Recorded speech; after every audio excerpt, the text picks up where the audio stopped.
नमस्कार दर्शकों, बात आज की चैनल के कार्यक्रम आज का इतिहास में मैं निपुण भार्गव आपका स्वागत करता हूं। आज हम आपके सामने लेकर आए हैं 8 जनवरी का इतिहास। तो आइए देखते हैं क्या क्या घटा 8 जनवरी को। शुरुआत करते हैं सन 1697 से।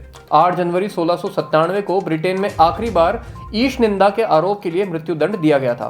आपको बता दें कि ईश निंदा यानी कि ब्लेसफेमी एक ऐसा अपराध हुआ करता था जिसमें किसी धर्म या उसके पवित्र प्रतीकों का अपमान या निंदा करने पर कड़ी सजा दी जाती थी। यह अपराध आमतौर पर धार्मिक भावनाओं को आहत करने या उनका मजाक उड़ाने से संबंधित होता था। अब यदि हम बात करें 8 जनवरी 1856 की, तो इस दिन डॉक्टर जॉन वीच ने हाइड्रेटेड सोडियम बोरेट की खोज की थी, जो रसायन विज्ञान में एक महत्वपूर्ण योगदान थी। इसके अलावा 8 जनवरी 1889 को हरमन होलेरिथ को पंच कार्ड टेबुलेटिंग मशीन के आविष्कार का पेटेंट मिला था। यह मशीन डेटा प्रोसेसिंग और विश्लेषण में एक महत्वपूर्ण योगदान थी।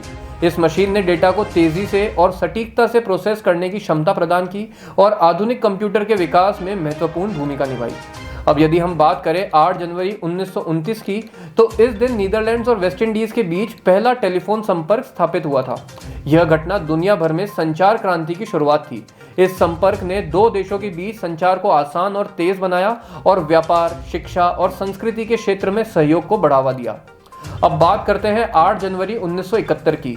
इस दिन पाकिस्तान के राष्ट्रपति जुल्फिकार अली भुट्टो ने नेता शेख मुजीबुर रहमान को जेल से आज़ाद किया था।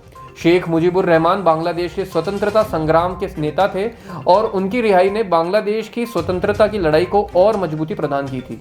इसके अलावा 8 जनवरी 1973 को रूस ने अपना स्पेस मिशन ल्यूना 21 लॉन्च किया था, जिसका मुख्य उद्देश्य चंद्रमा की सतह का अध्ययन करना और उसके भूवैज्ञानिक और भौतिक गुणों के बारे में जानकारी प्राप्त करना था।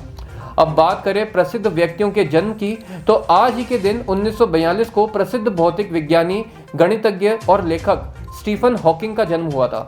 यह अपने काम के लिए विश्व प्रसिद्ध है, खासकर ब्लैक होल्स और ब्रह्मांड के बारे में उनके शोध के लिए। हॉकिंग को मात्र 21 वर्ष की उम्र में एक गंभीर बीमारी एमियोट्रोफिक लेटरल स्क्लेरोसिस से डायग्नोस किया गया था, जिसने उन्हें लगभग पूरी तरह से लकवाग्रस्त कर दिया था। इसके बावजूद उन्होंने अपने शोध और लेखन को जारी रखा और अपने जीवन काल में कई महत्वपूर्ण योगदान दिए। हॉकिंग को उनके काम के लिए कई पुरस्कार भी मिले, जिनमें Albert Einstein award, prince of Asturias award और प्रेसिडेंशियल मेडल ऑफ फ्रीडम शामिल हैं। इसके अलावा आज ही के दिन 1884 में धार्मिक और सामाजिक सुधारक केशव चंद्र सेन का निधन हुआ था। वह ब्रह्म समाज के संस्थापकों में से एक थे और उन्होंने महिलाओं के अधिकारों की लड़ाई लड़ी, जाति प्रथा के खिलाफ लड़ाई लड़ी और शिक्षा के क्षेत्र में भी महत्वपूर्ण योगदान दिया।